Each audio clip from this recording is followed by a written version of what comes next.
It's casual today, so I'm chilling. Times have changed since the Irish pub. I drove by that pub the other day. I was only Did you get all telling them. nostalgic? McCallan's, oh no. Something like that. Something like that, yeah. We drove by it the other day. I was saying the first time I come to Vegas, they stick me in an Irish pub. But then the first time I go to Rio, they stick me in an Irish pub as well. Where was the food better, in Brazil or here?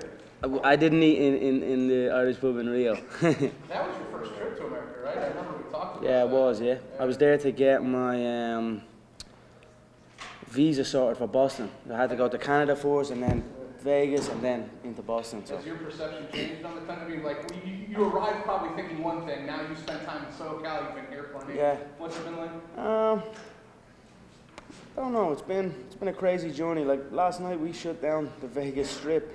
I'm walking down the Vegas Strip and there's smoke, like there's camera, like it was literally like a scene out of a Hollywood film. There's cameras, there's smoke coming out, there's about 50 Irish people with Irish flags screaming behind me all the way down the Vegas Strip.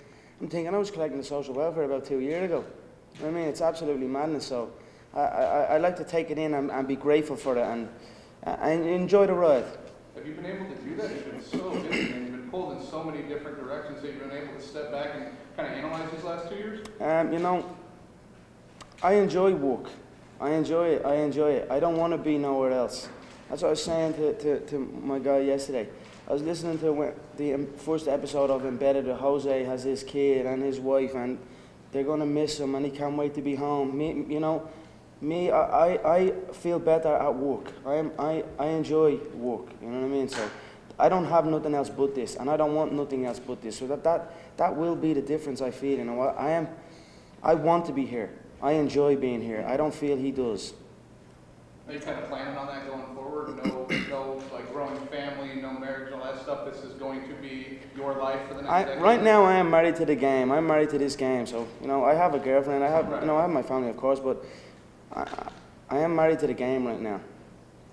You talked about the welfare that you had been on prior to your first UFC fights and all, and I was wondering if having that experience, having been there in the past, if it keeps you hungry getting what you have now and remembering those days. 100%. Like I said, I don't ever forget about it. I never ever forget. Never ever forget where I came from or what I came through. And definitely keeps me motivated. And one thing that I noticed with other people, maybe when they start getting a taste of the finer things, that's when comfort sets in. But for me, I almost get more uncomfortable the more good things come in, because I must push on and continue and get more. It must be constant. You talked about the first trip that you had to Vegas. I remember you rode with the Don in the Ferrari. Do you have your own this time around? No, not yet. We'll see though after this one. I might have 4. The travels that you had to Brazil, it seemed like the locals were starting to embrace you there a little bit. What was the gist that you got from being in Brazil? Yeah, you know, it is what it is. They're passionate people. They want to see their boy win. They want to go at me, you know. They want to fight me as well as I want to fight them. But to be honest, they are passionate people. They enjoy the sport, and it is what it is. They definitely love me. Make no mistake. They might not admit it now, but they will admit it after. What did you think about their Q&A session there at the big press conference? I've had a few Q&As with them now. It's not really a Q&A, it's just a verbal onslaught, but I enjoy it, and I give as good as I get. Did you get a sense of what your opponent is in Brazil? How? Not particularly. I got more boos than he got cheers, if that makes sense. So, you know, I don't care about anything like that, really. You know, I'm just going to do my business. As far as how big, size-wise, I towered over him. I'm going to maul him. I'm going to go in and just break him down bit by bit.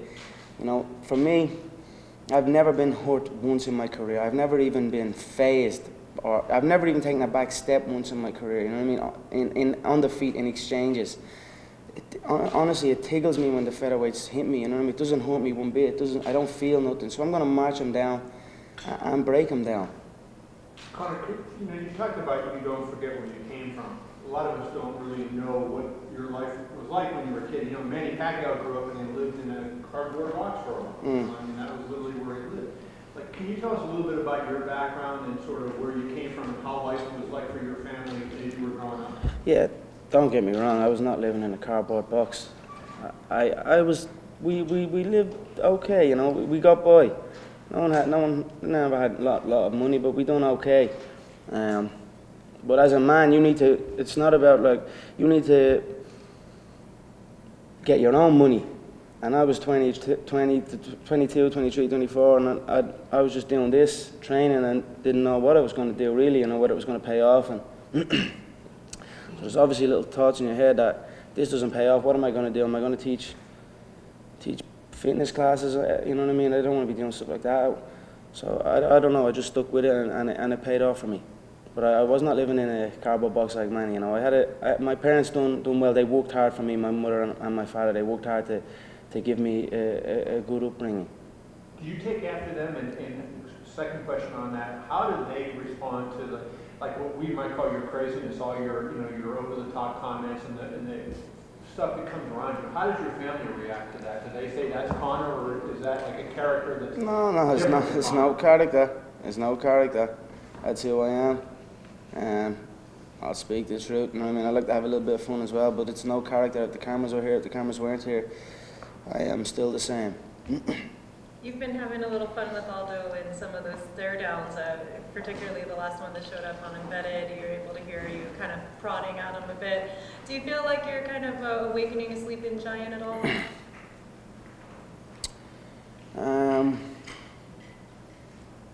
I don't know. I feel fear has a strong stench, and he is reeking of it. So that's it. I simply see fear. How so? What do you see when you look at it? Glass. I look, his eyes turn to glass. You know what I mean? I honestly think they do think it's a joke, and they think, you know, he must have been looking at my career coming up and hearing the talk. Oh, it's all talk, one KO. No, it's all hype, another KO. Oh, he's just a joke, another KO. Your diction, your choice of... Did I interrupt? I apologize. Were you continuing? No, you can go. Okay. Your choice of words, where do you get your material? From my brain. I mean, any history of extra English classes when you were younger, or where do you think you are so... How did you become so eloquent? I don't know. I didn't think I was eloquent, but I don't know. I'm speaking. Conor, what was the deal with the stare down in Brazil? What became a don't touch me, you touch me, you're done? Or what was that whole thing with when you guys were staring each other? Something about, you know, you don't touch me, or did he say that to you, or did he say that to him? He said absolutely nothing to me. He said nothing to me. He had his opportunity to say something to me. Like I said, they think it's a joke. And then KO after KO after KO after KO. Now I'm here in front of you. It's still a joke. I feel they think it's an act. I honestly feel some of them think it's an act. That's where it fucks them up. They think it's an act. And then we're face to face and I'm ready to go. And there's no cameras around, I'm still ready to go. Backstage, I'm ready to go. And we were face to face and I was ready to go, but nothing was said. So that's okay. As long as you don't say nothing, don't ever mention my name in vain. And you're good. Besides your skills, what makes you a better fighter than any of the other weights? My belief. I have a belief in myself that nobody can stop me. Jose says that he's not taking this fight any different than he takes any other fight. Do you think that's possible in any way, or do you think he's kind of faking it when he says that he's looking at this as just another fight? Do you? No, I don't. I think this is a big fight. He says it's like any other fight. I find that hard to believe. There's never been nobody like me. I don't care what anyone says through all this shit. There's never been nobody like me. And he's never experienced nobody like me. Whether he's fought in main events, whether he's fought for belts, it's a completely different experience when you fight me. We're going on a world tour. We're all over the globe. You know what I mean? When you sign to fight me, it's a pressure bubble that surrounds people. And then you've got me in your face about to take your head off. People crumble under it. And everyone has crumbled under it. And when I came face to face, that's why I wanted to come face to face and look him dead in the eye. He crumbled. And not only did he crumbled in his hometown. What does it mean to you to be a part of this world tour? It's brilliant to be running the game. You know what I mean? The game that I love. I love this game so much. So it's good to be on top of the mountain. He said that he studied you, watching your fights. He knows everything about you. He's going to exploit that, I would assume. How do you respond to that? Yeah, let's see. Let's see. I mean, how can you know everything about me? Look back at all my fights. Every single fight, I come out with something new. A new shot, a new reaction.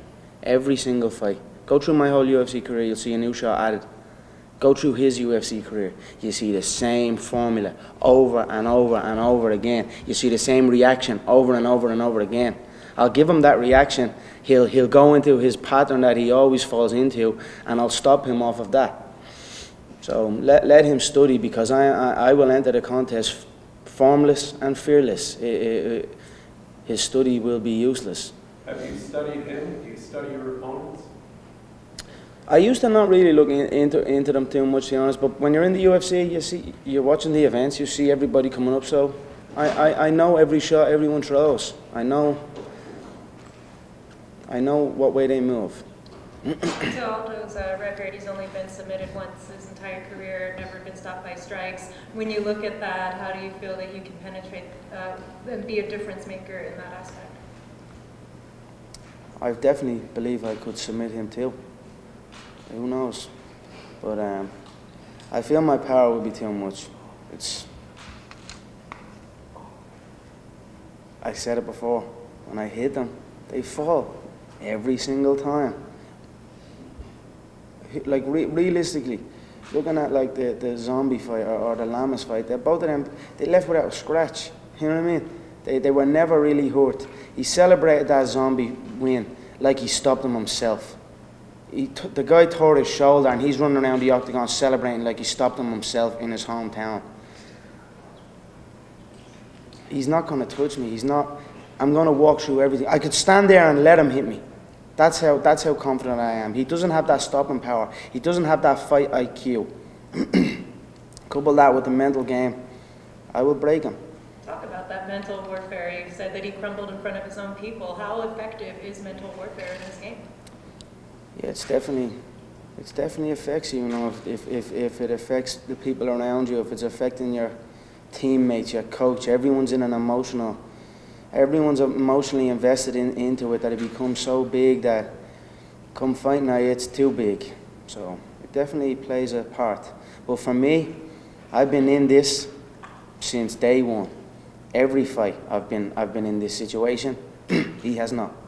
Technically, you might not have been very impressed with Jose in that fight against Chad, but he did take some really big shots and come back. Did he at least gain your respect in that sense that this guy isn't going to go away? He's not going to lay down. I mean, I know you feel you hit a lot harder than him, obviously, but he showed some fight in that fight, I think. Yeah, I showed my respect to a great contest. They slugged it out back and forth. Both men put on a great show. I would have got in the octagon only for he was banged up. But yeah, fair play to him. Thankfully, the fight is in Nevada. Thankfully, we are in a new age of the sport.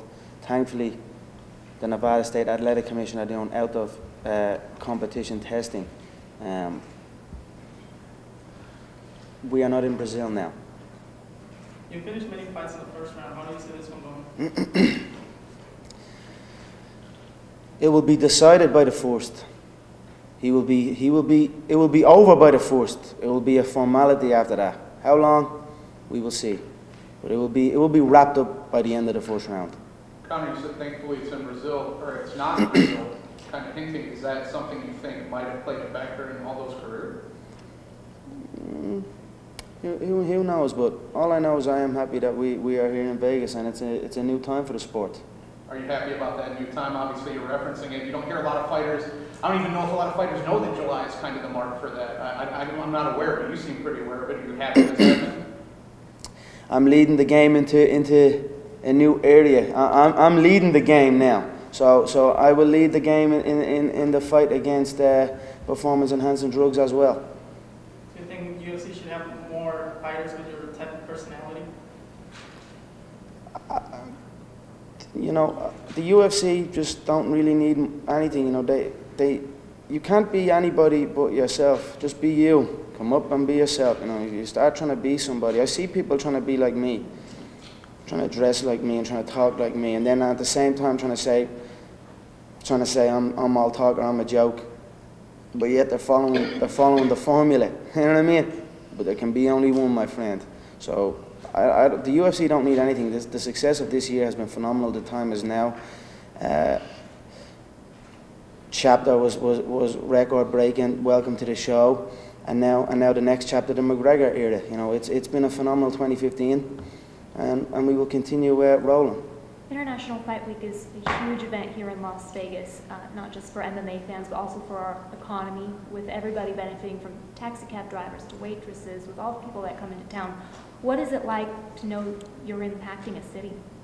Yeah, it's brilliant, because funny enough you say that, because I've been thinking of changing my fight name recently. I don't know about the Notorious. I like the Notorious, but I've been thinking because of that, I've been giving people work. Everywhere I look, someone has a job off of my name. I see people getting fights off of my name. I see people writing articles off of my name. I see people in work, and I like that. So now International Fight Week, I'm going to bring the boom. That's why I feel my new name, the Celtic Tiger, fits, because here comes the boom. Conor, you seem pretty convinced in your mind. July 11th is the date that you're the new champion. But you said he's scared and he has pulled out fights in the past. Is this something that's crossed your mind when you can pull out? And how much would it bother you to push that back when you become champion? He has pulled out of numerous contests. He has pulled out of numerous contests that were set on United States soil. So I hope not. But who knows? All I know is I will be there. The fans for this fight, obviously, we're expecting it to be loud, a lot of from your country is. How does that fuel you? And also, how do you keep that under control, that adrenaline, to make sure you keep on your game plan and don't get too caught up into the emotion of the fight and the crowd? Sorry, say that one more time? Obviously, for this fight, there's going to be a lot of fans there. There's going to be a lot of screaming, probably a lot more than even usual. How does that fuel you when you're in the cage? But also, how do you keep that from not taking you from your game plan, but keeping yourself concentrated and not getting caught into it?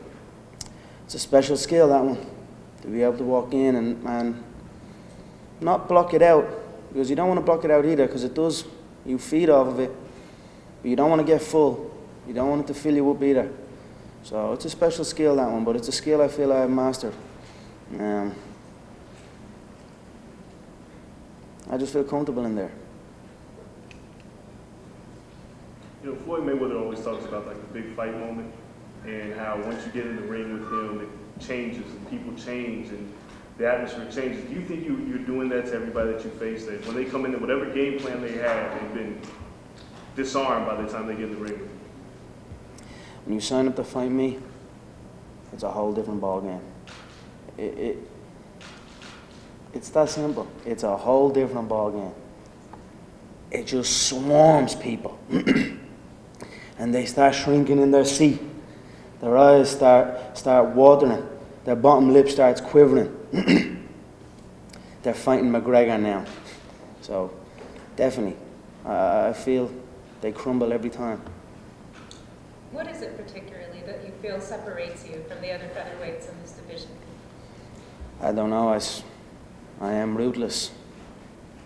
I'm going in there too. You have two ways. You can show up, you can be respectful, you can speak my name with respect, or you can speak it in vain. You speak it in respect, take your loss like a man, and you can carry on with your career. Speak it in vain, and you will leave with no career. Jose Aldo just told us, if Conor tried just to touch me during the promotion for this fight, something bad's gonna happen. How this sounds for you? What's he gonna do? What's he gonna do? He had his chance. He done nothing. It's fear. I might touch him now. You said people get caught up in the moment, and as the fight gets close, they change. Do you notice that change while you go through the first press conference, in the fight week, in the weigh-in, and seeing the face? Do you notice that change taking place in them? In them? Yeah. 100%. It's a roller coaster of emotions, the fight game. You're hyped up 1 minute, you're tired the next. You know, it's something that you must. It's almost like a separate discipline. You've got your boxing, your jiu-jitsu, your wrestling. Media is a discipline in itself. That whole circus is something that you got to pay attention to because it can take it out of you. And I honestly feel people lose the fight through that. People can lose the fight through that. It swallows them up. So definitely for me, it's something I enjoy. I've been doing it. I've had it since I stepped foot inside the octagon. I always felt like I had it since before I was in the octagon. So it's another day for me, but people definitely crumble, and I can definitely see them crumbling. What was interesting to me was that he crumbled in his hometown. He crumbled quicker than them all. He crumbled quicker than every last one of them. So I enjoyed that. Conor, you said you've seen it happen. Can you give us an example of where you saw a fighter where you thought he melted under the bright lights and didn't perform like you thought he might? I mean, every single one you got to look at. Look when I came in with Brimage, he crumbled. He had never experienced anything like that. Brandao in Dublin was an interesting one, because he was convinced. Because I'm an executive producer on a documentary series that I've been doing, a 6-part series. It's on national television. So we watched. I've been going through footage and making the episodes. But one of the episodes was we had Brandao, and he was like, I can't wait to see him off camera. I want to see him off camera. I know the fight was done when I was watching this footage, but I actually was amused by that, saying, what's he mean? Oh, they think it's on camera. They think it's off our camera or some shit. I don't know, but when we saw each other and there was no cameras around, he knew what happened, so he crumbled as well. But Dustin was another one. Dustin was eaten alive in there. And Dustin, I mean, they're all good people, you know what I mean? It's business. Business has not, like I said, I tweeted something out the other day, business does not pity the weak. So it's business at the end of the day, but these people are good people, you know, so I don't hold ill feelings to them, but they crumble, and it's that simple, and I can be nothing but ruthless. This is it. Business is ruthless. I know you can't get into somebody else's head, but as a smart person, observer of the sport, when you look at Chael against Anderson first, when Chael kind of turned up the heat on him, where Chael had that nonstop talk, and really, do you think that affected Anderson's performance as another fighter? When you look at Anderson, did you see any difference in him than you had seen in his previous fights?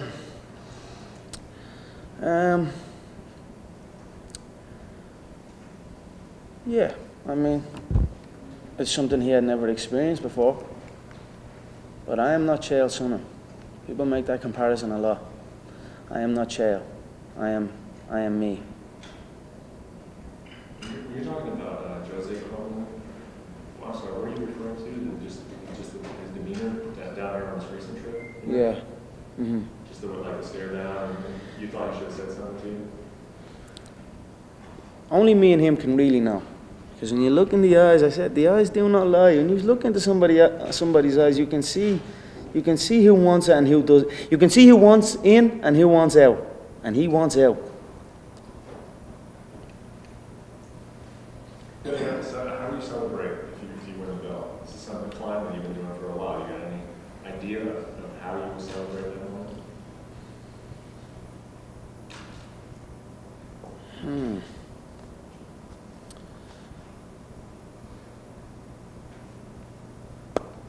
I'd expect everyone in the top 10 of the featherweight division to line up and beg for forgiveness, beg to be pardoned. If they do that, I will hand the featherweight belt back and I will go up to 155. We already saw the stock was in Brazil as expected. The fans were going loud, crazy. How loud and crazy do you think it'll be when the stock goes silent? Are you expecting the fans to come out for you? Of course. The Brazilians and the Irish, we are as intense as each other. It's going to be a phenomenal night inside the MGM. Make no mistake, it's going to be electric.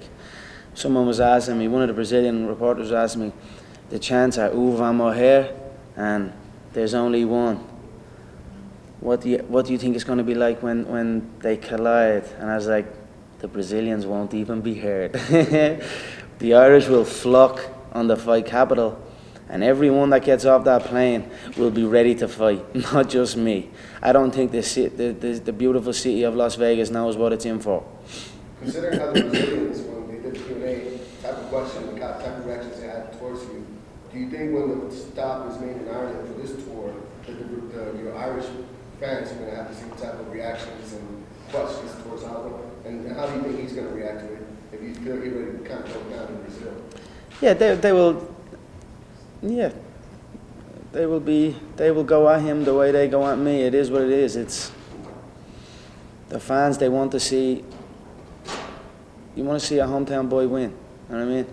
And the people that show up will show up with intent. So I expect it to be electric. I believe they had tickets for the event, and they were gone in like 3 minutes. You know, the Irish people are supporting me unbelievably, and it motivates me to go and take over. You talked about your documentary, the 6-part series. I remember the last time you did one of these here in Las Vegas, you spoke about possibly getting it on television in the States. Has there been any progress on that? Well, we got the first one on Fox. We had the first one aired on Fox, and now we've been in discussions with Fox. We have negotiated a deal, and it will be aired on Fox Sports 1, as well as Globo in Brazil, and we were also discussing UK networks as well, and I am flying. I believe there's the Cannes Film Festival or something in Cannes that we are heading over, and we will sell the documentary to networks worldwide. When I make a video, I make 7 figures off of it. When people make videos about me, they stick it on YouTube and get laughed at, like that stupid video that gets made, or the little videos I see people making. So that's the difference. I make videos and it goes out on Fox and breaks records. They make videos and post it on Facebook. Will you be doing another one also in addition to try to lead up to this? We are in discussions. We are in discussions. So I feel for this one I would like to do a movie. Cinemas worldwide. This is going to be a phenomenal event. It's going to be historic. I believe maybe 8 weeks out I'm moving to Las Vegas just to accustamize to the heat. We have a nice big house out here. We're going to put up a big gym in it, do it properly, have a chef, have the whole team out here. Again, I'm doing something that hasn't been seen. When you see the documentary, I feel you will be blown away. It's footage that has not been seen before. It's backstage UFC footage, and not one of you here who have been following this sport your whole journalist careers, I'd imagine, have seen this type of footage. So you can thank me when you see it. But I am happy to be giving people an insight into what goes on in this business, the fight business, and we are in talks, and we will see how it goes if we can work it out. But I believe we will do a feature film for the world title fight. Speaking of historic, this is the first time that a lighter weight class is being featured in the main event on a UFC fight card. There was one other time. Oh, okay. And Jose Aldo was the co-main event. He co-main event to Renan Barão, Uriah Faber. I said on the night when that card happened, he was in the co-main event against Ricardo Lamas, and I said, you're the pound for pound. I tweeted him. I said, you're the pound for pound co-main event champion of the world. Now he fights me. Now we're ahead of the 170-pound division, the division that ran the game for so long. Now we have jets fired up and ready to take us to LA, to New York, to Boston. We closed down the Las Vegas Strip. We done a Hollywood-style we done a movie last night out on that strip. So, like I said, it's the McGregor division. How did that conversation go, setting that up with Uncle Dana? Setting what up, the Vegas stuff? Yeah, putting you in the main event here. There is no conversation. It's the money fight. The money fight goes first. What's it like being you in Dublin right now? It's good. My people support me. It's good to be me. I know everything, all your money comes because of fighting. If you make more in the cage or outside the cage, you mentioned 7 figures for a documentary. That's pretty good. Are you making more outside the cage than you're doing? It's evening now. It's evening now. After this fight, I'll be making more inside the octagon. Any movie deals down the road? I'm not interested in that too much. Now, I'm saying that I had a bit of fun last night. I always said I don't really I don't like acting. I can't act. I mean, I absolutely hate. I hate when people try and put words in my mouth and get me to say, you know what I mean? Get me to say things or get me to. I can't do that. I can't play that game. So I don't see acting in my future. But if someone starts waving multi-7-figure checks, you know what I mean? I don't know. We'll see what happens. I had a bit of fun last night. That was like a Hollywood film last night. I had a stunt. I had a double. They actually had a double for me. That's how big that was last night. There was some bloke walking around. We had the same clothes, and the reason he was, and Jose had a double as well. And the reason we had a double was, so I'm standing on the strip, and the fans are behind, and the double makes the walk, and he makes the walk over and over again until it gets right. And I'm sitting there just watching. And then when it's my time to go, whoop, bring the star in. I make one walk, and then I'm gone. If you can do that for that kind of money, that's the easiest thing ever. Yeah, who knows? But right now the fight business is the business I love. It's the business I want to be involved in. I don't want to be in show business. I want to be in the fight business. Is there any fighter that's made a movie that you enjoyed, like Rampage, Ronda, and any of the ones that there have been a number of fighters that have been in movies? Any of them you thought were good, or that the fighter did a good job as an actor? I've never actually watched, to be honest. I don't watch too many movies, if I'm being honest. I watch some, but it's very rare. Like one every good few months. You know what I mean? I can't really. I don't know why. I just can't sit down and shut off. I can't donate 3 hours of my time away from the fight business.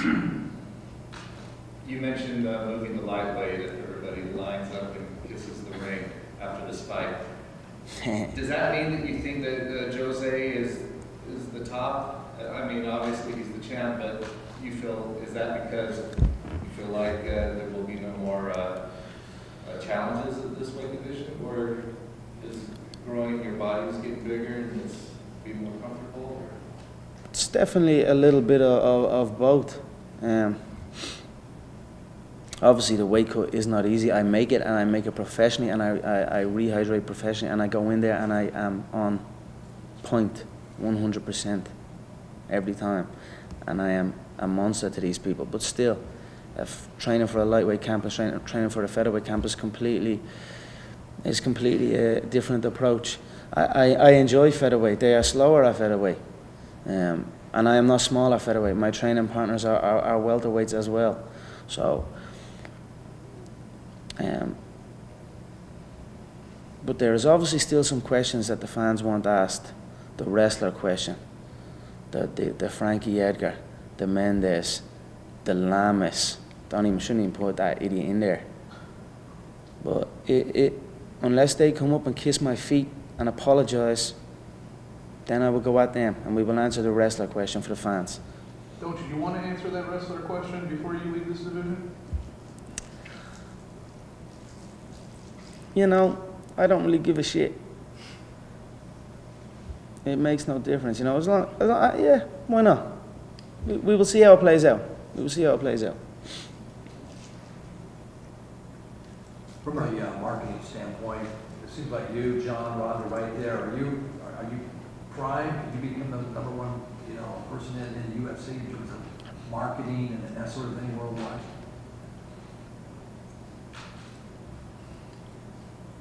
Yeah, I think this is going to smash pay-per-view records. I think I'm going to compete with Mayweather Pacquiao. That's what I think. $4 million? We will see. Is that what you estimate Mayweather Pacquiao to be? 3.5. 3.5? I don't think so. I am not interested in that one as much as that. You can bet on it. Have you started training yet? I mean, you mentioned that the relief comes when you get to the octagon and that the work is in the gym and the media. When you start training, is this much time a strain before the fight? I always train. I train on the go. Well, last night we were doing. What were we doing last night? Oh, we were doing that video shoot, but before that we had to do an in-studio thing as well, so it's like the green screen type thing. And then I done a photo shoot. We're working hard. Nobody will ever deny my work ethic, inside the octagon or outside. I am a workhorse. I work my ass off. So when we went to the Ultimate Fighter gym on the break, I had like a 2-hour break, and I went and done a session in the Ultimate Fighter gym. The day before that, we had media stuff to do, and I went and done a session in the gym at the Palace Station office, you know, the private gym, down there in the basement. So I work on the go. When would you say you're going to be officially start your training camp? I am always training, so you know I don't know. I suppose when I go home, I will. When this is over, I suppose you could officialize it then. But I am preparing to fight right now. One more question, maybe? Mayweather Pacquiao, who you got? I think Mayweather stops him. I think Mayweather stops him in the later rounds. I feel Mayweather has aged better. Manny has aged more through wars inside the ring. Mayweather has aged better with his defensive intelligence. I think he'll stop him towards the end. All right. Maybe stand here, just take a couple pictures real quick. Pull this out of your way. You stand right from back there. That's it.